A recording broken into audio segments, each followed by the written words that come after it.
Muy buenos días. ¿Qué tal? Buenos días. Gracias a todos los que se están uniendo, que vamos a ir dándoles acceso antes de iniciar.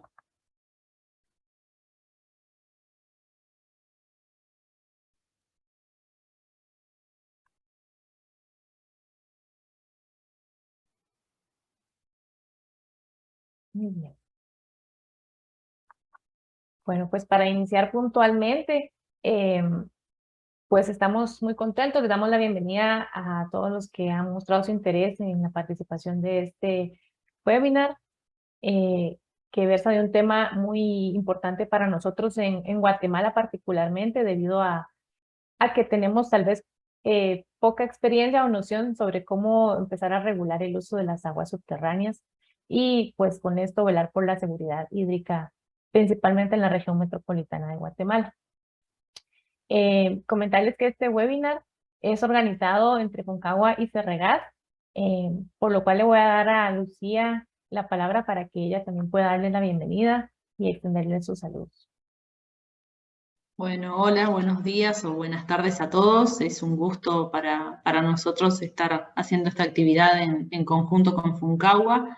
Esta actividad, como la anterior y las que vienen, estos webinars, son parte de un entendimiento que tenemos con ellos, así que esperemos que sea de su agrado y que todos puedan sacar mucho conocimiento de aquí. Muchas gracias, Ángela. Gracias a ustedes.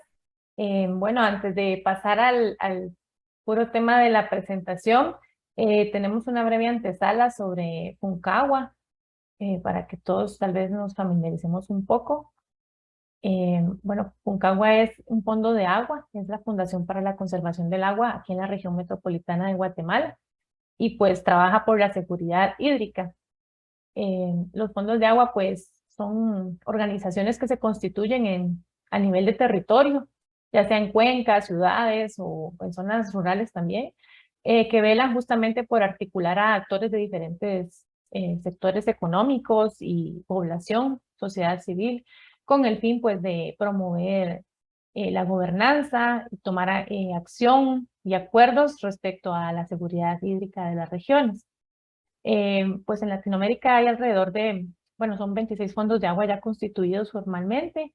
Nosotros formamos parte de la Alianza Latinoamericana de Fondos de Agua y pues nos gusta justamente organizar este tipo de webinars y charlas para fomentar el tema de la seguridad hídrica. Em, para familiarizarnos un poco con el concepto, pues la seguridad hídrica implica eh, tener siempre agua en calidad y cantidad suficiente para que podamos desarrollar las actividades de diferentes sectores económicos y también suplir al consumo doméstico. Entonces, por supuesto que es crucial para la economía y el desarrollo de la sociedad. De ahí que pues sea nuestra misión y por lo que trabajamos. Eh, Nosotros trabajamos en 3 programas principales. El primero es la gobernanza y articulación para la gestión integral del agua, que justamente es donde trabajamos con actores de diferentes sectores, privado, municipal, academia, digamos, tocar los temas del agua, difundir información, eh, trabajar también la parte eh, de diálogos, ¿verdad? Si es necesario unir esfuerzos. En la parte de generación de información hídrica para toma de decisiones, pues ahí trabajamos mucho justamente para generar informes técnicos. Tenemos un programa de monitoreo de aguas subterráneas prácticamente pionero en Guatemala, ¿verdad? Que se desarrolla desde el 2018 y actualmente ya ronda los 300 pozos a nivel municipal de la región metropolitana. Esto con el apoyo de la Mancomunidad Gran Ciudad del Sur. Eh, y bueno, también trabajamos en temas de comunicación, capacitación ambiental respecto al agua, ¿verdad? Con actividades tanto para adultos como para niños en temas de educación sobre el uso del agua, el cambio climático, entre otros. Entonces, bueno, algo importante también es toda la parte de sensibilización y eh, reforestaciones, promoción, digamos, de conservación de áreas para la seguridad hídrica. Entonces, básicamente, pues esos son como los programas más fuertes que desarrollamos en FUNCAP. Y pues como les mencionaba, aparte es la generación de información, alianzas y, y la parte de difundir este tipo de eventos, ¿verdad? Donde tocamos el tema del agua. Hoy tenemos el gusto de presentarles a la licenciada Jimena Lacuez, ella desde Uruguay, muy gentilmente ha aceptado darnos este webinar de la experiencia que tienen ellos en el país para normar las aguas subterráneas, ¿verdad? Un poco cómo ha ido evolucionando esta normatividad. Y comentarles que estos webinars, Hablemos del Agua, son parte de una serie de 4 webinars que ya hemos empezado a trabajar desde agosto con la intervención del doctor Ricardo Irata. Este ya está disponible en nuestras redes sociales, en YouTube, eh, de Funcagua. Y bueno, hoy tenemos con el honor de contar con Jimena y en octubre estaremos tratando el tema de monitoreo de aguas subterráneas y en noviembre investigación con isótopos, con otros especialistas en la materia, gracias al apoyo de Sarregas, que es el Centro Regional para la Gestión de las Aguas Subterráneas. Pues, sin más, les presento a nuestra invitada especial de hoy. Jimena es licenciada en Geología por la Facultad de Ciencias de la Universidad de la República de Uruguay. Es encargada del área de aguas subterráneas de la Dirección Nacional de Aguas del Ministerio de Ambiente en Uruguay. Y pues tenemos el gusto de contar hoy con ella para que nos cuente un poco la experiencia de este país en la normativa de aguas subterráneas. Así que, Jimena, muchísimas gracias, bienvenida, y le doy la palabra y también el uso de la pantalla. Gracias. Muchas gracias, Ángela y Lucía, por la invitación y por esta instancia de compartir la experiencia de Uruguay en el tema de la reglamentación de aguas subterráneas. Yo voy a compartir pantalla. La idea es que cualquier consulta o aclaración, de última lo van poniendo en el chat y lo vamos hablando.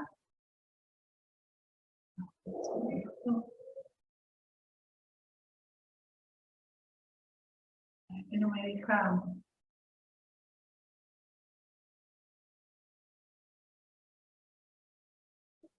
No me está dejando poder verla toda. ¿Te animás, si no, Ángela, a compartirla tú?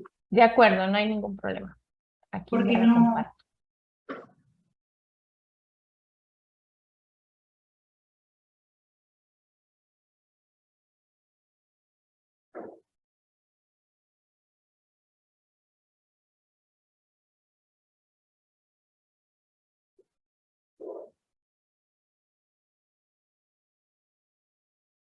Bueno, como les contaba Ángela, desde el Ministerio de Ambiente es el ministerio encargado de todo lo que tiene que ver con el tema de los recursos hídricos, toda la parte de la gestión.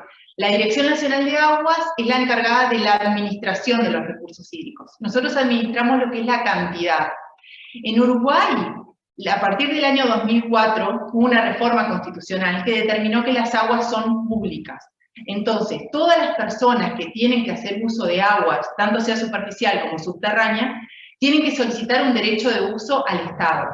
Ese derecho de uso es el que nosotros le otorgamos como Dirección Nacional de Aguas. Gracias, Ángela, por la presentación. Eso era lo que primero quería puntualizarles, la importancia esa, ¿no? De que el agua es del Estado, el agua es pública, o sea que cada usuario tiene que solicitar un derecho de uso. También nosotros en el Código de Aguas, que es como nuestra ley macro, es del año 1978. Eso es como para mostrarles que la normativa de Uruguay fue una normativa como muy avanzada en lo que fue el tema del tema de agua, de la reglamentación de aguas. Hace más de 40 años que está establecida y sentada las bases para los otorgamientos de derechos de uso. Y más hacia este momento, nosotros en el año 2009 se promulga la Ley de la Política Nacional de Aguas, que esa ley lo que hace es determinar lo que va a ser un Plan Nacional de Aguas y divide al Uruguay en 3 grandes cuencas, se toma como unidad de gestión la cuenca y se divide al Uruguay en 3 grandes zonas. Entonces, como van viendo, ha ido evolucionando el tema de la normativa y después cuando nos pongamos bien específicamente en el tema de aguas subterráneas, vamos a ir viendo todos los decretos y reglamentaciones que tienen y que después les voy a dejar los números para que los puedan bajar de la web y podemos compartir la experiencia y quedamos en contacto por cualquier aclaración o algo que les podamos aportar. Siguiente, por favor. Esta imagen que vamos a ver a continuación es la imagen de los acuíferos que tenemos en Uruguay. Uruguay es un país pequeño, que estamos rodeados de dos grandes, como Argentina y Brasil, pero ahí ven que en el tema de los acuíferos, como el tema del agua superficial, es algo transfronterizo, ¿no? Ellos no van a respetar fronteras. Entonces, ahí es el tema cuando es importante lo que es una gestión integrada, lo que es una gestión transfronteriza. Nosotros en esta parte tenemos muchos acuíferos que son transfronterizos, como el acuífero Guaraní, que seguramente lo han oído nombrar, que es una de las reservas más importantes del planeta, que nosotros lo compartimos con Argentina, Brasil y Paraguay, ¿no? Nosotros en Uruguay tenemos la suerte de tener ese acuífero de dos tipos, acuífero en el tipo de aflorante y acuífero confinado. Nosotros tenemos, en la parte aflorante, hay ciudades que se abastecen de agua potable a través de ese acuífero, y después en lo que es la parte infrabasáltica, nosotros tenemos todo lo que es el recurso termal, el recurso recreativo termal. Pero la idea es no aburrirlos con el tema geológico, pero sí mostrarles esta foto para que ustedes vean la cantidad de acuíferos que tenemos en Uruguay, que están identificados, pero lo que pasa es que están identificados, pero no tenemos un conocimiento exhaustivo de muchos de ellos. Entonces, es muy difícil gestionar lo que no conocemos.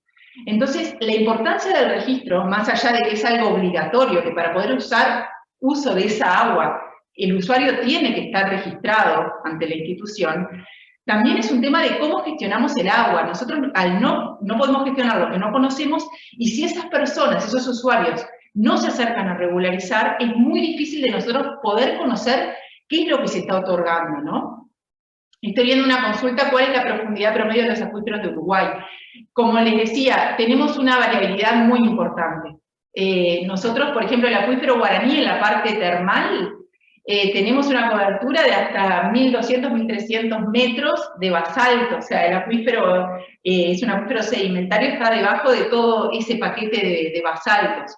Pero en general, los acuíferos, sobre todo en el sur, los que más la extracción, están en el entorno de 50, 80 metros. El tema es que también ahí va todo lo económico asociado a ese tema de profundidad. Obviamente, como les contaba, en ese caso de los pozos termales, son pozos que tienen un costo elevadísimo, alrededor de $2 millones cada perforación, y es algo muy puntual. La realidad es otra, que después podríamos hablar de lo que sale un metro de perforación para ustedes y para nosotros, ¿no? Porque también hay todo un tema que va atrás de ello, justamente, lo que es el tema económico de hacer una perforación, de que esa perforación, como después vamos a ver más adelante, cumpla determinados requisitos que son obligatorios para poder hacer el registro. Entonces, es como muchas cosas que hay que ver en un conjunto para hacer una gestión. Lo importante acá es que las personas regularicen para poder hacer una buena gestión en forma conjunta. Vi que hay otra pregunta en el chat, a ver. Sí, la legislación obliga a los usuarios a estar inscritos. Ahora, siguiente, por favor, Ángela, así les voy, ya entramos capaz más a lo que es el tema en sí. Yo acá les traje esta imagen, que son las perforaciones que están registradas en nuestro país. Son alrededor de 3.000 perforaciones. Este valor sería un 10% de lo que sabemos que existe, y lo que tenemos regularizado son estas 3.000 que, como ven, están distribuidas en todo el país. Y volvemos a lo mismo, ¿cómo sabemos cuántas hay en realidad? El tema es que es muy difícil poder hacer una cuantificación y una buena determinación de ese potencial del acuífero, de hasta cuánto se le puede dar agua si no tenemos un registro. Acá les traje también para que vean que la cantidad de perforaciones a nivel país, cómo están distribuidas y qué es lo que se registra. Nosotros en nuestro país se tienen que regularizar todas las perforaciones, independientemente de su uso o caudal, o volumen anual extraído. Esa también es una pregunta recurrente. Una perforación pequeña, ¿hay que regularizarla? Sí. Entonces, nosotros las distribuimos, las clasificamos según su uso, porque después, como vamos a ver más adelante, en función de su uso, sobre todo cuando es el tema del riego agrario, el trámite va por otro camino. Entonces, como ven ahí en el cuadro, nosotros tenemos la separación de acuerdo al uso. Lo que es riego agrario, de lo que como riego común, ya sea hortalizas, frutícolas, follaje, pradera, todo. Obviamente tenemos la parte de riego de arroz, pero nosotros con el tema de las perforaciones no tienen un potencial como para un riego de arroz, eso es a nivel de agua superficial. En el tema de otros usos agropecuarios, que lo ven ahí en naranjita, que es ese 30%, eso engloba muchas cosas. Es todo lo que es. Otros usos agropecuarios pueden ser tambo, abrevadero de ganado, la parte de los feedlots, alimentación de ganado a corral, toda la parte de todo lo que se usa el agua en un medio agropecuario sin ser riego agrario. El otro uso que ustedes ven en ese amarillito, que es un 14%, engloba todo lo que es la parte comercial. Por ejemplo, todo lo que sean las industrias que no usan el agua como un fin industrial, porque esto ya lo van a ver en el rojo, que sí está como agua con uso industrial. En ese amarillo es todo lo que es, por ejemplo, comercial y servicios, todo lo que son los vestuarios, el lavado de maquinaria, lo que es el turismo recreación, el llenado de piscinas, todo lo que pueda ser acorde a un emprendimiento industrial o un emprendimiento turístico sin el uso industrial propiamente dicho, que tiene su clasificación específica, que como después vamos a ver, dentro del industrial se va a subdividir en función de qué tipo de industria es. Si es alimentos y bebidas, que entraría todo lo que es el envasado de agua, si es industria minera, si es forestal, si es un tipo de industria química, está especificado. Y después viene que está en azul el que es consumo humano. El consumo humano, nosotros en Uruguay existe lo que es la Administración de Obras Sanitarias del Estado, es el ente que distribuye el agua en el país, ¿no? Nosotros tenemos monopolizada el tema del agua, y esa entidad, la Obra Sanitaria del Estado, es el que le da agua a todo el país. Pero en ese consumo humano están las perforaciones de lo que se llama OCE, que es la abreviatura de Obras Sanitarias del Estado, pero también está la persona, el usuario que pide el permiso para un uso doméstico o para un riego de jardines. Eso también tiene que estar reglamentado. Y como ven, los porcentajes no son lo que deberían ser si realmente estuvieran todas las obras reglamentadas como se pide. Acá dice, claro, interesante que el porcentual de consumo humano es el más bajo. ¿Por qué? ¿Qué pasa? En el Código de Aguas, que es lo que yo les contaba, esta ley macro, que es del año 1978, hay uno de los artículos que dice que cuando el agua es con destino de abastecimiento humano o abrevadero ganado, no es obligación el registro. Después se hizo toda una revisión de eso, y hay toda otra parte que dice que cuando el medio es de extracción mecánica, sí es obligación al registro. Entonces quedarían las perforaciones, obviamente, incluidas en eso. Pero siempre hubo una concepción de que las aguas para uso doméstico no tenían que ser registradas. Entonces, eso es lo que se está tratando de cambiar, y también, como les contaba, a partir del año 2004 es que se hace la reforma de la Constitución y que las aguas pasan a ser públicas. Entonces, ahí también es un poco de por qué esa diferencia de consumo. Y el tema del riego, que ustedes ven ahí que es un 26%, tampoco es la cantidad real que hay.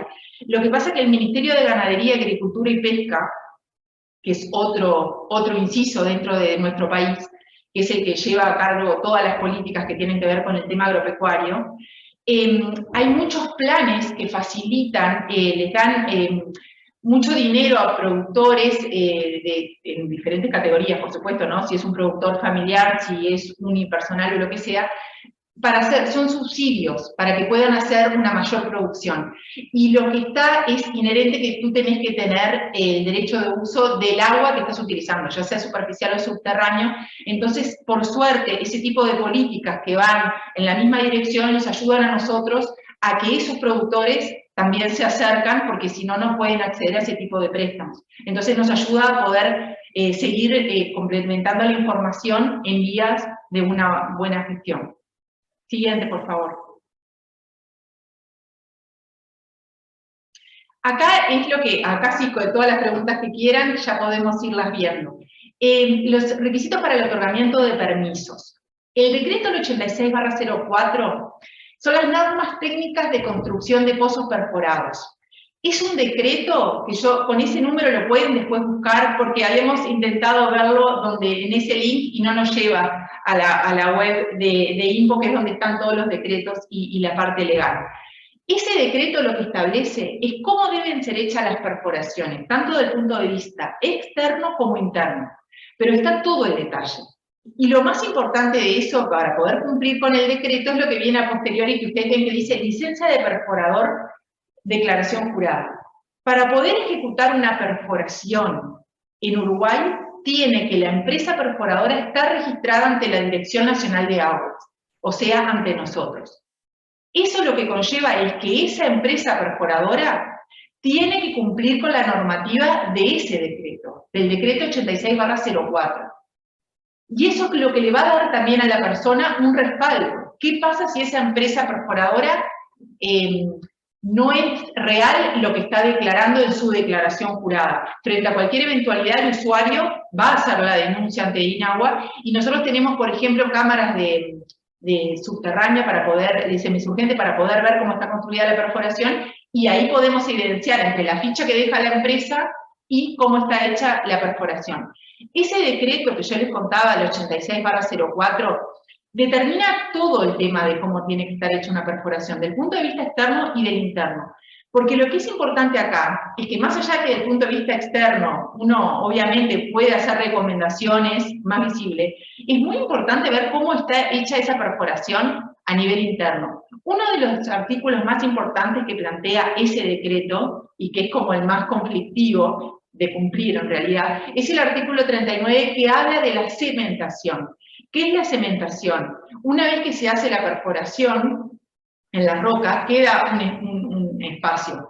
Cuando se va a entubar la obra, lo que dice ese artículo es que los primeros 10 metros entre el espacio interanular de la roca y la tubería tiene que estar cementado. Y esos 10 metros no es una distancia aleatoria, ¿por qué no es 8, por qué no es 12? Este decreto fue trabajado con muchas instituciones, con obras sanitarias del Estado, como les contaba hoy, con el tema de la Dirección Nacional de Minería y Geología, que sería como nuestro servicio geológico, con el tema de lo que era la Dirección Nacional de Hidrografía, que era el organismo que otorgaba en su momento los derechos de uso, y todos ellos, a su vez, con una experiencia de muchos años en el tema, se determinó esos 10 metros, porque se dice que después de los 10 metros es mucho menos la incidencia en el tema de la contaminación bacteriológica. Nosotros tenemos un tema a nivel rural, que me imagino que ustedes capaz también, que es el tema de los pozos negros, de la parte de lo que es, de esas zonas que no tienen un saneamiento, que no tienen una red de saneamiento. Entonces a veces es muy preocupante el tema de la contaminación. Y esos 10 metros ayudaría justamente a proteger esa fuente de agua. Entonces es un artículo conflictivo porque a veces es costoso. En rocas muy duras tienen que traspasar esos 10 metros para poder hacer esa cementación, ¿no? Y ese decreto también habla de todo cómo debe ser el tubo, cómo tienen que ser los filtros, cómo tienen que ser tomadas las muestras, cómo es el tema del ensayo de bombeo, el tema del técnico responsable. ¿Quién se hace responsable de esa perforación? En este caso sería un licenciado en geología o un profesional idóneo en la materia. Que alguien tiene que estar a boca de pozo cuando se haga la perforación. Todos esos ítems son establecidos en ese decreto. El otro link que ustedes ven que dice ambiente.u.i, yo se los dejo, porque es lo que es el sistema de información hídrica que nosotros tenemos, en el momento que ingresa una solicitud, se carga en ese sistema electrónico, y es lo que ustedes después van a poder ver en un visualizador. Ese visualizador, que es público, les va a decir qué obras existen ya registradas, qué profundidad tienen, qué caudal tienen. Y eso sirve mucho a la hora de hacer los permisos de estudio para marcar las nuevas perforaciones, saber qué tenemos cerca y qué no. ¿Por qué? Ahí ven que también dice acuerdo de partes y estudios de interferencia, y es una pregunta que pasa siempre. ¿Hay una distancia determinada entre perforaciones? No. En el único lugar donde se establecieron distancias entre perforaciones fue la zona infrabasáltica del acuífero Guaraní, lo que les comentaba hoy, esos pozos termales, esos pozos que tienen más de 1000 metros de cobertura basáltica. Y ahí se estableció una distancia, que eso está todo hecho por un decreto, que es el decreto 214 del año 2000, les digo por si los quieren buscar, donde establece una distancia mínima de 2 kilómetros entre perforaciones. Pero el resto del país no tiene una distancia establecida por norma. Entonces, ¿qué pasa cuando viene una perforación y nos encontramos que ya hay otra registrada. El registro tiene un orden de prelación. El que registra primero es el que tiene el derecho primero, independientemente del año de la perforación. Yo, por ejemplo, puedo haber tenido mi perforación hace 20 años y nunca la registré. Viene mi vecino, hace la perforación recién, con una empresa perforadora registrada que cumpla la normativa y la viene a regularizar ante DINAGUA, y el que tiene el derecho sobre mí es él. Ese derecho es oponible a terceros. Entonces, ¿qué pasa ahí? Ahí si yo reclamo, pero me están armando agua, bueno, ahí yo no tendría ningún derecho a poder quejarme, digamos, frente a la administración, porque yo no tengo derecho de uso otorgado. Pero ¿qué pasa si yo ya tengo un derecho de uso otorgado y viene mi vecino a regularizar su perforación?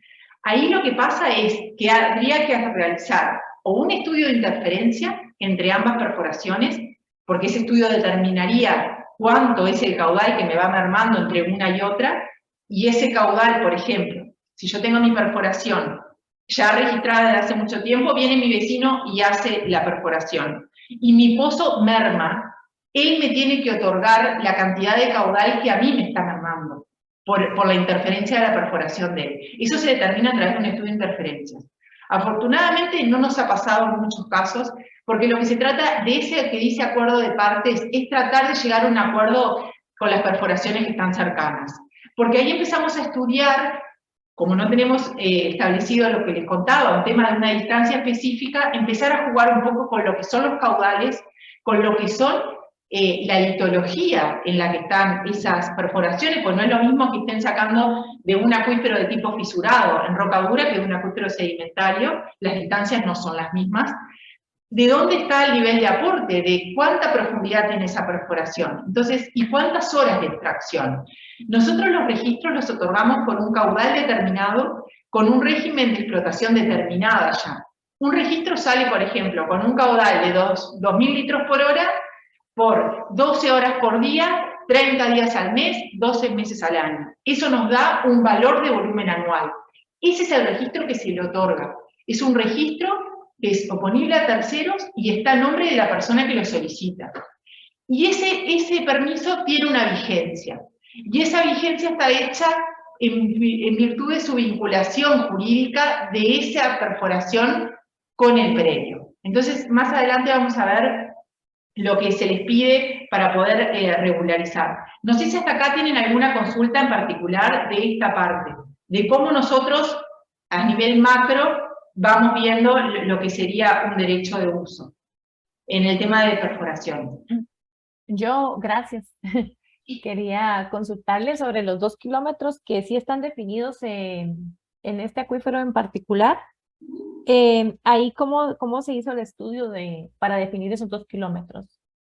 Fue a través de un estudio de interferencia, okay, de mucho tiempo. O sea, duró prácticamente 2 semanas, todo lo que fue el estudio y la recuperación. Porque eso surgió como todas las cosas, ¿no? Se hizo una perforación termal en frente a otra, que ya tenía mucho tiempo, y ahí se vio, las perforaciones termales en esa zona son surgentes, pero ahí se vio que podía haber incidencia y fue cuando se rehizo.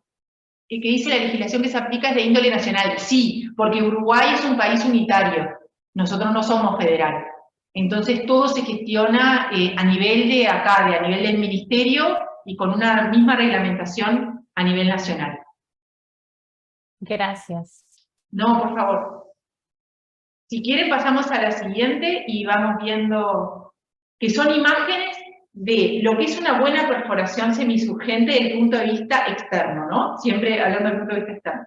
Esto lo determina ese decreto que veníamos viendo, el 86/04, lo que ese decreto indica desde el punto de vista externo que tiene que tener la tubería una altura de 65 centímetros por nivel del suelo, una losa de hormigón de 1 metro por 1 metro por 25 centímetros de alto y una tapa a boca de tubería. La tapa a boca de tubería debe contener una mirilla para poder hacer mediciones temporales. La realidad es que, me imagino que a todos les pasa, esto lo tratamos de adecuar en función del usuario y del productor. Si la tapa está bien hecha y es hermética e impide que pueda ingresar algo a la perforación, se acepta igual. Lo importante es eso, es cuidar la obra como obra hidráulica en sí, y el tema de evitar la contaminación, que no se pueda introducir nada. También, por ejemplo, en el caso de obras que necesitan estar dentro de una caseta, por ejemplo, estaciones de servicio, o sanatorios, hospitales, o lugares de mucho tránsito, por ejemplo los shopping, la parte de los estacionamientos de los shopping, se acepta que esa tubería queda dentro de una caseta, y si bien el tema de la tapa obviamente es obligatorio, el tema de la distancia de la altura de la tubería, eso se va adecuando, ¿no? Se adecua a esas cosas, evidentemente en función de un uso, porque hay que ser racional para poder aceptar las cosas, ¿no?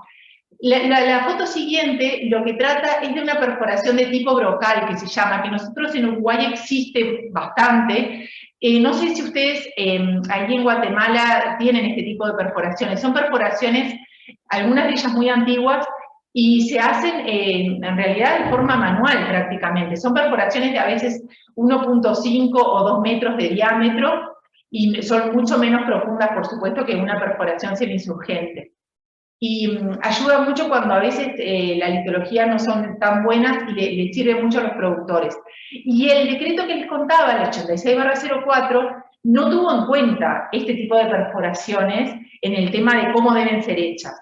Quedaron por fuera, que nosotros le decimos que son perforaciones de tipo brocal. Entonces, lo que se les indica desde acá, desde la administración, para poder regularizar, es eso, es como está esta foto, que tiene una buena terminación desde el punto de vista externo y tiene una tapa. Ven ahí que tiene, o sea, una tapa completamente puesta para evitar el tema de contaminación. Este tipo de obra a veces es muy complicado cuando se desafectan de los campos y las utilizan a veces como lugar de poner residuos. Entonces, eso imagínense todo lo que va en detrimento de lo que es la calidad. Y también se observa mucho que las tienen abiertas. Entonces, ahí el tema de la contaminación realmente es una fuente potencial para poder contaminar todo el acuífero. Entonces, se está como tratando de hacer toda esa parte de concientización, que si bien el decreto no las tuvo en cuenta, porque no son perforaciones semisurgentes, y no están hechas, y no tienen por qué estarlo, obviamente, que por una empresa registrada perforadora, sí que por lo menos se guarde lo que es el tema de calidad y cuidarlo. Hay una consulta en el chat. Perdón. Siguiente, por favor.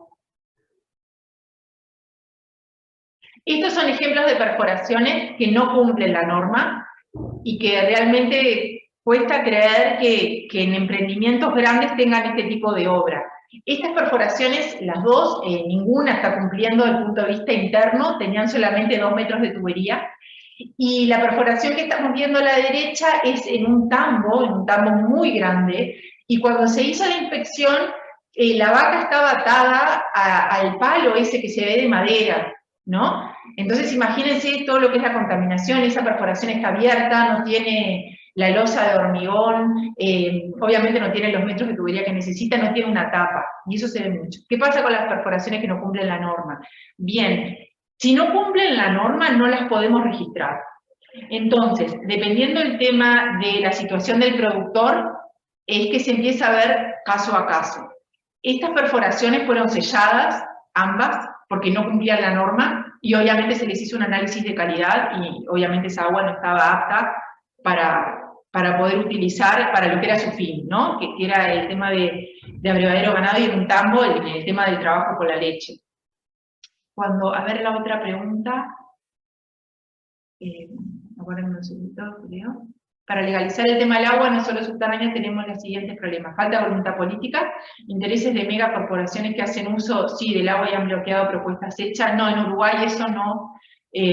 Nosotros en eso todos somos iguales, y realmente eso no ha pasado.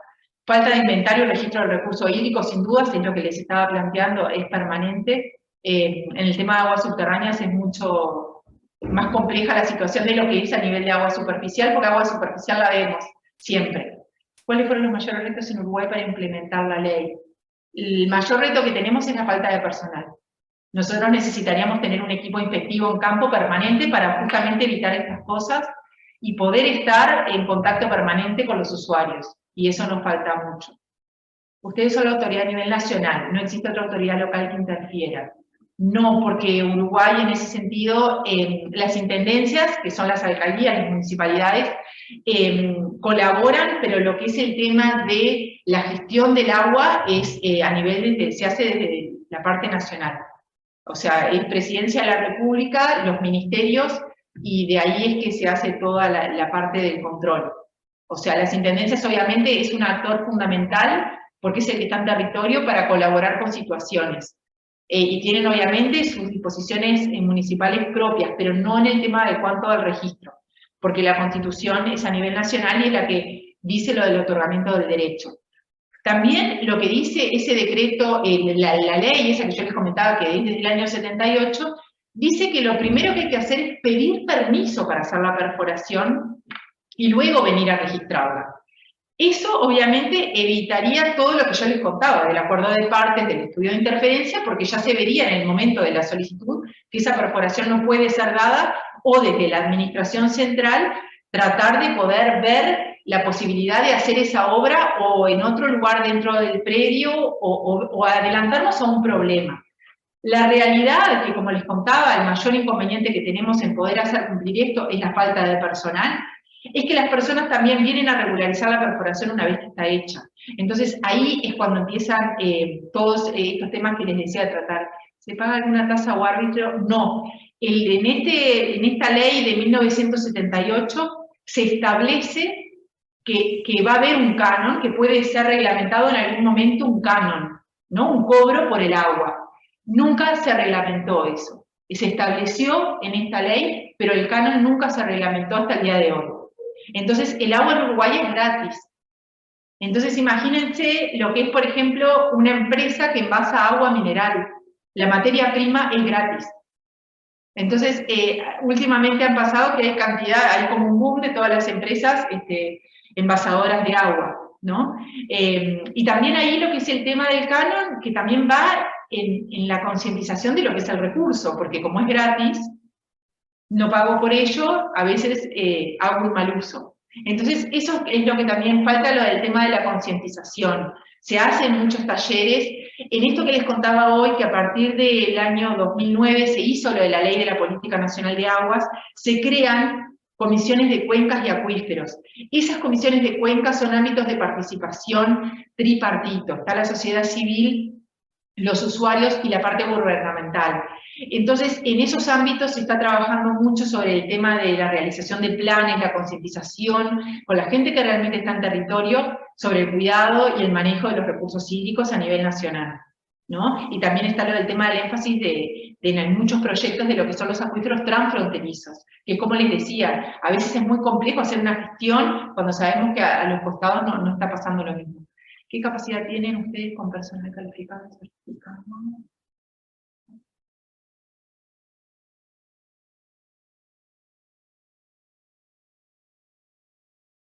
¿Qué capacidad técnica tienen ustedes con su personal calificado? El tema es que tenemos muy poco personal, en realidad. Existen muy buenos profesionales con mucha trayectoria, pero no tanto en nuestro ambiente a nivel del ministerio, sí en el ámbito privado. Y Obras Sanitarias del Estado sí cuenta con una gran cantidad de profesionales. Nosotros en realidad, este ministerio, el Ministerio de Ambiente, es un ministerio que lleva 2 años recién. Se creó ahora en este nuevo periodo presidencial. Nosotros, si bien venimos trabajando con el tema del agua y la DINAGUA y lo que eran los organismos anteriores, como ministerio en sí es un ministerio nuevo, que tiene 2 años, entonces se está trabajando todo lo que es la estructura del ministerio y esperemos que se pueda contar con más recursos. Siguiente, por favor. Acá, si querés hacer siguiente y siguiente, porque lo que les quería mostrar, gracias Ángela, lo que les quería mostrar es que para hacer la regularización se necesitan presentar unos formularios que van de acuerdo a qué tipo de obra están regularizando, ya sea superficial o subterráneo, es el tipo de formulario. El formulario resumen, eso que dice el formulario resumen, ahí van a estar todos los datos de la persona, y van a decir en ese formulario resumen cuál es el destino del agua, que eran aquellos usos que vimos al principio, cuál es el destino, el uso y el régimen de extracción que solicitan. Eso es lo que la Administración Central después va a ver si es otorgado o no. Ese anexo 4 que hice es el anexo que es el que va específicamente para pozos y manantiales. Porque nosotros acá en Uruguay se regulariza todo, se regulariza las tomas de agua, las represas, los embalses de diferentes tipos, que van en función de su tamaño, de su volumen embalsado. Hay un tipo de obra que se llama tanque excavado, lo que son los tajamares. Entonces, cada anexo de esos formularios es en función de la obra. En el tema de las perforaciones se les pide todos los datos completos de cómo está hecha esa perforación. ¿Dónde están los filtros? ¿Cuánta profundidad tiene? ¿Qué tipo de tubos tiene? ¿Cuál es el perfil litológico? Metro a metro, está detallado, tienen que detallarlo. Y esos formularios tienen que venir firmados por el usuario, que es el que solicita el agua, y el técnico responsable, que en este caso sería un licenciado en geología o un profesional idóneo, que sería o un licenciado en recursos hídricos, que es una carrera nueva que está en boga ahora, o determinados profesionales que acrediten su experiencia para poder presentar estas obras. Y el anexo S5A que ven es cuando las perforaciones son con destino a riego. Porque si recuerdan, yo al principio les dije que cuando las perforaciones son con destino a riego, el trámite es un poquito diferente. Siguiente, por favor, y ahí les voy a mostrar por qué. Esta es la información que se requiere para regularizar cualquier tipo de perforación. La vinculación jurídica es lo que nos va a dar a nosotros, la vinculación jurídica del predio con el usuario, es lo que nos va a dar a nosotros la vigencia de ese permiso. Nosotros otorgamos un derecho de uso por determinado tiempo. Si la persona es propietaria de ese predio, el plazo máximo es de 10 años. Si la persona es arrendataria o comodataria, ahí ese plazo de ese permiso que yo te otorgo de derecho de uso y extracción de agua subterránea va a ir en función de cuándo se vence ese contrato de arrendamiento. A veces pasa que se hace todo el trámite y me dicen que vence el año que viene. Entonces, mientras que se hace todo el trámite, pasa por diferentes etapas, porque una vez que se ve la parte técnica, va al área de jurídica, de lo que es asesoría jurídica de nuestra Dirección Nacional, donde ellas, las abogadas, justamente evalúan la validez de esa vinculación jurídica, ¿no?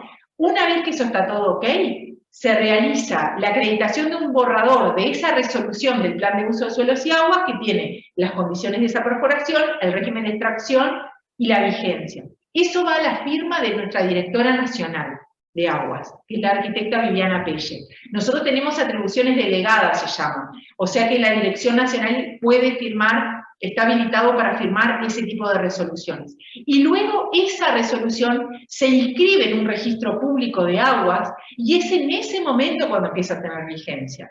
Hasta que no esté inscrito en ese registro público, que justamente es público, se puede consultar, sale en los diarios oficiales, y es donde genera el derecho de uso ponible a terceros, no comienza esa vigencia, ¿no? Si por ejemplo me dicen, son de 10 años a partir de la expedición de esta resolución, pero es cuando se inscribe. Después tenemos el tema de la ubicación de la obra. Ahí eso lo que se les pide es un plano al técnico, de dónde está la obra respecto a ese padrón, y respecto a la zona, ¿no?, de trabajo. En los anexos igualmente se detalla cómo llegar, porque se inspecciona todas las obras. Todas las obras son inspeccionadas antes de otorgar el derecho de uso. Después va a venir un informe técnico, que es toda la ficha de esa perforación, las fotos de la obra, porque eso es muy importante, el tema de la foto, para ya ver que no te estén poniendo una foto que no es de la obra que vienen a regularizar. Y ahí dice plan de uso de suelos y aguas cuando es riego. Y eso cuando yo les decía lo de la salvedad cuando es riego. Porque ahí el trámite va por dos vías paralelas. Nosotros tenemos nuestro plan, nuestro trámite, con esos anexos que les mostraba, todo lo que se le solicita, y al mismo tiempo se ingresa el plan en lo que es el Ministerio de Ganadería, Agricultura y Pesca, porque ellos son los que van a evaluar si el plan de uso de suelos y aguas que presentó el técnico es acorde o no. Una vez que el Ministerio de Ganadería, Agricultura y Pesca dice que ese plan de uso de suelos y aguas es correcto, ellos otorgan una resolución para ese plan de uso de suelos y aguas. Y en función de esa resolución es que nosotros otorgamos la resolución. Pero recuerden esto es solo cuando es destino de uso con riego agrario. El resto de las perforaciones, con los otros destinos que vimos, con todas sus salvedades, no llevan esto del plan de uso de suelos y aguas, y no va junto al trámite con lo que es el Ministerio de Ganadería, Agricultura y Pesca. Recuerden que esto solamente es cuando es destino riego agrario. Hay unas consultas. Saludos de Rivera, Uruguay. ¿Qué capacidad técnica tienen ustedes? Eso lo hemos visto. ¿Tienen ustedes caracterizados los diferentes acuíferos que gestionan? Ese es el tema, y no es menor que lo que les comentaba al principio. Existen acuíferos en Uruguay que están muy bien estudiados, como es, por ejemplo, lo que se llama el acuífero Raigón, que es un acuífero de tipo sedimentario, que hay una parte muy importante de toda la parte hortícola, de productores hortícolas que se abastecen de ese acuífero, y hay ciudades, pequeñas ciudades que se abastecen de agua subterránea, de agua potable, a través de perforaciones de ese acuífero. Pero, excepto el acuífero Raigón, el acuífero Guaraní y alguno que otro acuífero puntualmente, no tenemos un conocimiento fehaciente del potencial de los otros acuíferos. Y para eso es que les decía eso, no podemos gestionar lo que no conocemos. Y al no tener información de perforaciones del punto de vista oficial, es muy difícil poder hacer una caracterización de esos acuíferos. Y tenemos una zona muy grande que es de acuíferos fisurados. Y entonces se llama lo que es, por ejemplo, acuíferos de basamento cristalino, ¿no? De acuíferos fisurados. Y es una zona muy importante, un porcentaje muy importante del país. Entonces ahí es muy difícil hacer la gestión, porque el tema de la cuantificación, el tema de las profundidades, ahí cuando es de tipo fisurado es más complejo. Entonces, realmente no tenemos el conocimiento de acuífero, fehaciente de acuífero que nos gustaría tener, y es lo que a veces va en detrimento de esa gestión. Hay otro mensaje. Ahí va, gracias. Entonces, lo que les contaba hoy es un tema que creo que nosotros que tenemos la posibilidad de trabajar en lo que son las políticas públicas, en lo que es el tema de la gestión, hacer un tema de poner al otro lo que es importante conocer, porque uno también a veces si no es parte del tema, como que no puede involucrarse tanto. Entonces es bueno hacer capacitaciones con los usuarios a todo nivel, desde la parte de la primera infancia en escuelas, educación media, educación superior, y a su vez poder ir a territorio y hablar con los usuarios, ¿no? Realmente concientizar de que la importancia de que es un recurso finito, de la sostenibilidad de ese recurso, de que es lo que yo haga acá hoy es importante cómo va a afectar a las generaciones futuras, y lo que yo haga también afecta a mis pares, ¿no? Entonces, eso creo que es muy importante, trabajar en eso y generar políticas públicas que trabajen en eso. Y también a lo que a nosotros nos pasa, y supongo que a ustedes también, es a veces que no es tan fácil el trabajo interinstitucional. A veces se solapan las cosas que estamos haciendo y la información que tenemos con otras instituciones dentro de nuestro país. Como que hay gente que tiene una base de información, nosotros tenemos otra, y más allá de que nosotros somos la autoridad de aguas, si pudiéramos unificar esas bases de datos, obviamente también ayudaría al conocimiento de esa gestión. Entonces creo que hay mucho para trabajar en conjunto, y hay mucha cosa, hay mucha lección aprendida que es bueno poder aceptar y ver, de no replicar algunas cosas. Hay cosas que fueron muy buenas, pero hay cosas que no, y creo que ahí está el tema de trabajar. Siguiente, por favor. Creo que esta es la última. Sí. Les quería contar también el tema del monitoreo, que ahí no se los quise poner porque me parecía, porque ya estamos medio con el tiempo justo, ya son las 50. Lo del tema del monitoreo. Nosotros como Dirección Nacional de Aguas tenemos el cometido de hacer un monitoreo. En este momento, como les contaba también el tema de las capacidades técnicas, lo que se está haciendo es el monitoreo del acuífero Guaraní. Se está haciendo a través de un convenio con lo que es Obras Sanitarias del Estado y nosotros. Se están instalando dispositivos de medición automática en perforaciones de la zona florante del acuífero Guaraní. Se está trabajando con esa información, son dispositivos de medición automática de nivel, conductividad y temperatura.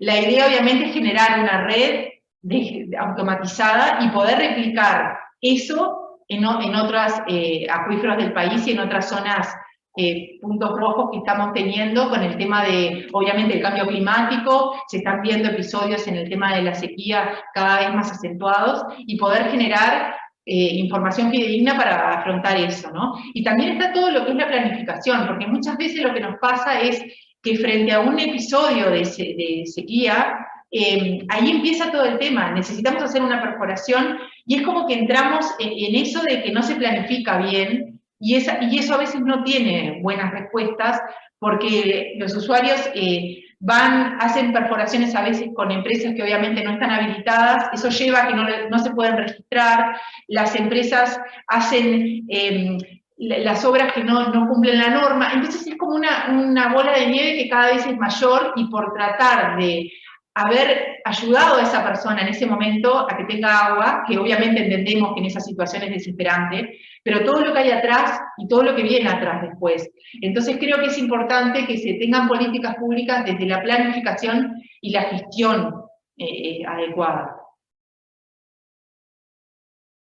Excelente, muchísimas gracias, Jimena. Bueno, yo quería hacer una pregunta en particular. ¿Sí? Sobre los pozos cuando no cumplen con las características como los que usted nos mostraba, digamos, a nivel constructivo, y por lo tanto no les otorgan el permiso o la licencia, digamos, de registro. Esos pozos se clausuran, o sea, ¿qué se procede a hacer con ellos? ¿Del todo digamos, se obliga a que se cierren o cómo se maneja? Ahí depende caso a caso. Hay perforaciones que lo establece el decreto 86/04, que cuando no cumple la norma deben ser sellados. Y está establecido incluso en ese decreto cómo debe ser hecho ese sellado. Cuando son perforaciones así, como en el caso de las que les mostré, que eran horribles y estaban todas contaminadas, esas perforaciones fueron selladas. Otra opción es que cuando no cumplen la norma desde el punto de vista interno, en el tema de la tubería, y son perforaciones que realmente llevan mucho tiempo, o son en sitios que no hay posibilidades de hacer otra perforación por un tema de área en el padrón, o por un tema de cercanía con otra obra registrada, lo que se hace es adecuarla con una empresa perforadora registrada. A veces se vuelve a reentubar, siempre que se permita, porque a veces es difícil. Cuando está entubado en 8 pulgadas, por ejemplo, se hace a veces un reentubado en 6, y esos 10 metros que yo les comentaba de sellado, que es como el artículo más candente del cumplimiento, se hace en ese momento. Se hace todo ese sellado al reperforado, al reentubado. Y otras, lo que se ve, por ejemplo, nos ha pasado en escuelas rurales que están súper alejadas, que no tienen agua, por ejemplo, en el nivel de aporte superior es donde está el agua, y siguen profundizando la perforación y no hay más agua. Ahí son casos excepcionales que se ve en forma particular, porque tampoco podemos, no cumple la norma, cierro el agua y la escuela se queda sin agua, ¿no? Entonces ahí también se ve qué fuentes cercanas hay, qué potencial fuente de contaminación puede haber, o sea, es como que se ve caso a caso puntual, pero la normativa lo que exige es, la perforación no cumple la norma, debe ser sellada. Pero todo tiene después una adaptación. Perfecto, muchísimas Y hay gracias. veces que si el usuario tiene posibilidad, por supuesto, nos ha pasado mucho, como les comentaba, en los planes del Ministerio de Ganadería, que lo que se hace es, esa perforación se sella, la que no cumple la norma, y con los planes del Ministerio puede acceder a hacer una buena perforación, de acuerdo a la normativa.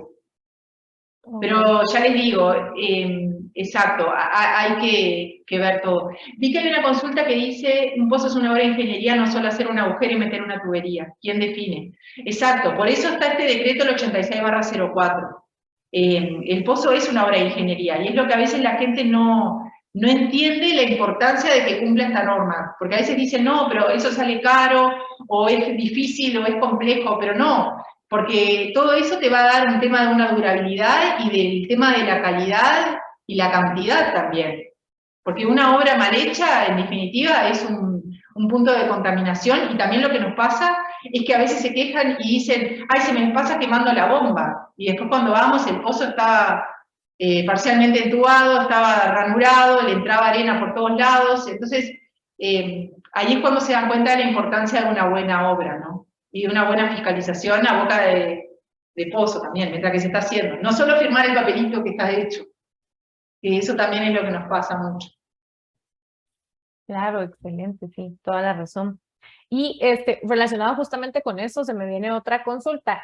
Cuando un pozo, por ejemplo, digamos, se seca o queda inhabilitado, ahí qué procede, también está, digamos, tipificado en la reglamentación. Y se tiene que sellar.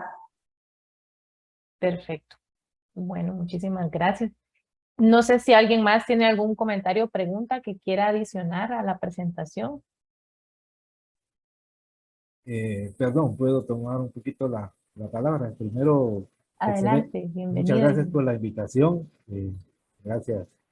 Jimena, la verdad que muy buena presentación, muy técnica, conceptual, para quienes trabajamos en esta línea de hidrogeología y perforación con algunos años de experiencia, pues es grato escuchar este tipo de definiciones. Muchas gracias. Porque lo que sucede es que a veces nosotros, por querer componer la historia, iniciamos conceptualmente y queremos que los conceptos se deben aplicar directamente, sin tomar en cuenta la experiencia que sucede en el transcurrir. Entonces, lo que sí es importante es que, como decía por ahí, un pozo es una obra de ingeniería y hay que diseñarlo, hay que planificarlo, a ver qué se hace, a ver cuántos acuíferos uno realmente va a captar. No es, puede uno hablar, por ejemplo, el acuífero de Guaraní está completamente definido, es transnacional, involucrado 3 países. En Guatemala existe un acuífero transnacional también, del Trifinio, ¿verdad? Guatemala, Salvador, Honduras. Y ahí hay una relación, pues, de definir qué es lo que se está haciendo y quién capta y quién agarra y quién no agarra y quién contamina, quién no contamina, quién recarga, quién no recarga. O sea, es realmente un tema muy complejo. Por eso ponía ahí, las intenciones siempre pueden ser muy buenas, pero si no hay una capacidad técnica, una educación y un traslado de estos conceptos a las universidades, a los colegios, a los kinder, a las industrias, porque ¿quién va a dar el agua si alguien quiere desarrollar una industria, quiere desarrollar una zona urbana o un edificio, lo quiere hacer? ¿Verdad? ¿Quién le va a dar el agua? En el caso de Guatemala, pues todos se hacen los locos y nadie puede dar el agua porque no la tienen, ¿verdad? Por carecer ¿cómo se llama? De proyectos a largo plazo que no se tomó en su momento la decisión de continuarlos, porque sí existe, planificados, pero no se continúan, porque políticamente entra y se pasean en todo, ¿verdad? Definitivamente. La política son 4 años y tengo que ver qué hacen, que miran, y un pozo nunca se va a ver más que un tubo que sale ahí. Feo, horrible, pintado, no pintado, oxidado, no oxidado, como los que mostró, pero es lo único que van a ver, ¿verdad? Y ahí para abajo es toda una historia y nunca hay un pozo igual a otro, ¿verdad? Exacto. Entonces, muchas gracias por la oportunidad de esta presentación, de poder participar y dar un comentario. Y felicitaciones, Jimena. No, gracias a ustedes por la invitación y poder compartir la experiencia. Y Ángela tiene mi correo, así que cualquier duda, si ustedes van a empezar a trabajar en lo que es el tema de legislación y eso, a las órdenes. Porque vi que hay una consulta, teniendo claro, Guatemala un gobierno republicano, ¿no? Con estructura de gobierno local. Entonces el tema de si podría funcionar la generación y aplicación de regulaciones locales. Para mí sí, sin dudas. O sea, habría, porque aparte las personas del medio local son las que más conocen la realidad, ¿no?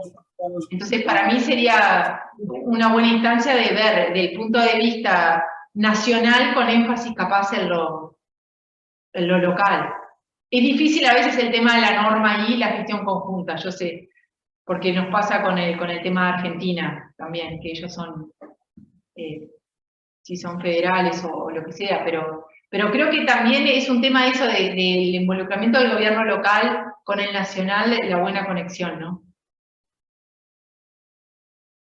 Muchas gracias. Y tenemos una pregunta también aquí, nos preguntaban si se trabaja de alguna forma en rehabilitar los pozos que se han secado o inhabilitado. Eso no, porque en general hay que ver también por qué si el pozo realmente se secó, o es que colapsó él estructuralmente, o pasó algo con el tema de la bomba. Y eso sí, ya no es un tema de competencias de la Dirección Nacional de Agua.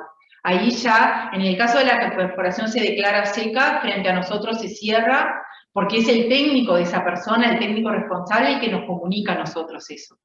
Pero no es nosotros como un trabajo técnico que evaluamos las causas o no de por qué se secó. Ahí es un técnico responsable particular el que tiene que ver cuáles son las causas y si es posible rehabilitarlo. Perfecto, muchas gracias. ¿Podría aportar un Puntita. poquito a eso si hay tiempo? Sí, claro, compañero Víctor. Eh, ingeniera Jimena, y en el tema de recarga de acuíferos, ¿qué han trabajado ustedes? ¿Cómo trabajan esa parte? Muy poco, porque al no tener mucho conocimiento de los acuíferos en sí, es muy difícil determinar de dónde están recargando esos acuíferos. No, pero me refería a recarga artificial, es decir, No, propiciar... nosotros no, ese tema no se ha tocado todavía desde el INAU, en el tema agua subterránea. Gracias. Hubo un proyecto de empezar a hacer lo que es la reinyección en una empresa en particular que lo había planteado, la normativa no lo establece, entonces ahí queda como un vacío legal y se estaba empezando como a hablar de ese tema. Pero en realidad en Uruguay formalmente eso no ha sido reglamentado y no se lleva a cabo. Ok, gracias, ingeniera. Muy amable. Gracias por su consulta. Tenemos otra aquí en el chat. Ajá. ¿Cómo se asegura la disponibilidad de agua en el subsuelo para el futuro? Con una buena gestión. Y eso es lo que a veces es complejo, si lo que estamos otorgando hoy es correcto para el futuro, ¿no? Y volvemos a lo mismo, necesitamos conocer más exhaustivamente el potencial de esos acuíferos con lo que estamos otorgando. En el tema de agua superficial es más fácil porque Uruguay tiene un muy buen sistema de monitoreo en el tema de agua superficial, existen estaciones hidrométricas a nivel país y está como mucho más cuantificado qué es lo que se puede dar en función de lo que está viniendo aguas arriba y aguas abajo. Y en el tema de aguas subterráneas es lo que vuelvo, ¿no? Nos falta como un puntito más de lo que es el conocimiento. Gracias. Yo, bueno, acá dice, me gustaría compartir el tema, no sé,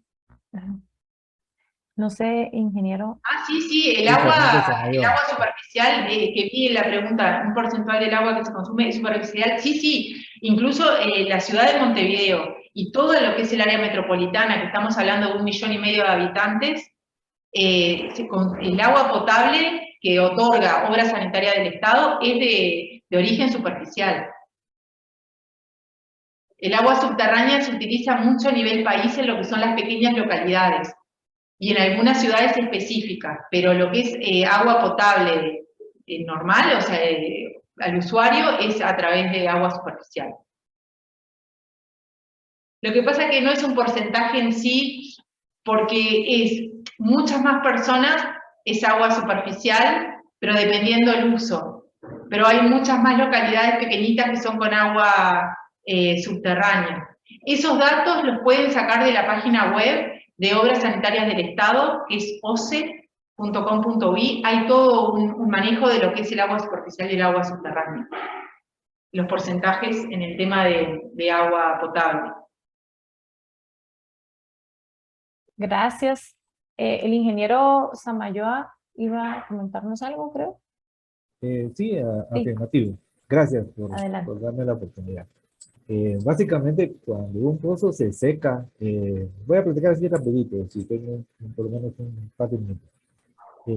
Obviamente, como decía Jimena, puede suceder por muchos factores. Primero, porque haya una mala gestión, una mala perforación desde su inicio. Luego que en un momento dado se puedan colmatar todas las rejillas, las entradas, y no se tiene ni idea que eso puede estar pasando, y se puede tratar de limpiarlo, desarrollarlo y redesarrollarlo, para ver si aún continúa. Luego será los descensos de los diferentes acuíferos que pueden existir, ya sean los colgados, ya sean los libres, ya sean los semiconfinados, ya sean los confinados. O sea, puede existir una gran gama de por qué razón se seca. Lo importante es que cuando eso sucede, inmediatamente hay que proceder a hacer un cierre adecuado, porque si no se vuelve prácticamente un punto de contaminación directo a los acuíferos y eso es sumamente grave, ¿verdad? Por eso es importante la gestión y dar un seguimiento, ¿verdad? Y que las cosas queden cerradas. Al final, por otro lado, el tema del agua superficial y el agua subterránea, pues depende de los lugares donde uno realmente esté, ¿verdad? En la ciudad capital de Guatemala, pues hay varias plantas de tratamiento que viene de agua superficial, que a estas alturas ya es agua contaminada la que viene, pues, o sea, en sus inicios era agua limpia y todo era diferente.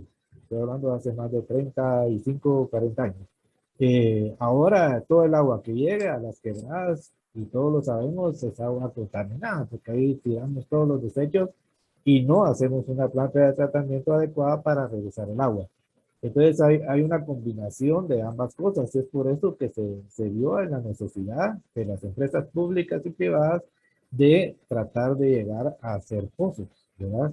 Pozos a diferentes profundidades, ¿verdad? Yo le comento ahorita, uno de los pozos más profundos en la ciudad de Guatemala anda en orden de 2.200, 300 pies, o sea, más de los 700 metros de profundidad, ¿verdad? Entonces, ¿qué existe en esa profundidad? Ese ya es una historia hidrogeológica que uno puede ir visualizando.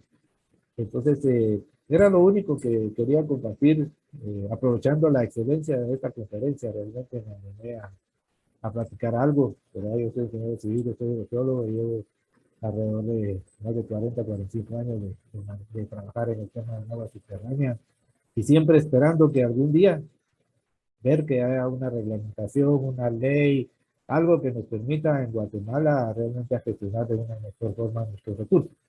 Primero Dios, no me iré al cielo sin antes verlo, ¿verdad? Si no, pues desde ahí arriba seguiremos luchando por la causa. Así que muchas gracias por En la la oportunidad. presentación estaban los links, que están los números de los decretos, y eso por si los quieren tomar como para poder mirar ejemplos de legislación. Porque realmente el decreto del 86 está muy bueno como para tomar ideas, como para algo a futuro. Exactamente, eso haremos, eso haremos. Hay una guía ya hecha y no hay por qué luchar por lo que no existe. Ah, buenísimo, ahí Ángela se los puso, el de las bases y los decretos. Sí, por si quieren consultarlo. Igual, a todos los que se inscribieron, también les estaremos compartiendo el link de este link junto con la presentación y el video también de la grabación de la conferencia. Entonces, gracias, ingeniero Samayoa. Creo que no sé si habrá más consultas o comentarios. Y si no, Yo pues, de mi parte, la verdad que fue un gusto, y en serio, quedo a las órdenes por cualquier consulta o lo que los pueda ayudar o intercambiar experiencias, sean bienvenidos. perfecto, muchas gracias, Jimena. La verdad, muy, muy interesante todo lo que nos compartió. Gracias por el espacio. Y pues solo nos queda agradecerle su anuencia a compartir esta experiencia de Uruguay. Lucía, no sé si quiere tomar la palabra. No, agradecerles a todos, especialmente a Jimena. Me gustó mucho la interacción que hubo, creo que fue una charla muy interactiva y muy rica en el intercambio. Hubo mucha interacción del público y eso está bueno. Y agradecer a los participantes y esperamos verlos en el próximo webinar. Muchas gracias, Lucía. Y claro, nos pueden seguir en las redes de Funcagua para que se enteren también de las fechas de los próximos webinars de Hablemos del Agua. Entonces, muchísimas gracias a todos. Gracias a todos. Que estén muy bien. Buenas tardes. Buenas tardes, muchas gracias a todos. Bien. Muchas Muy buena gracias. tarde a Buenas todos. tardes.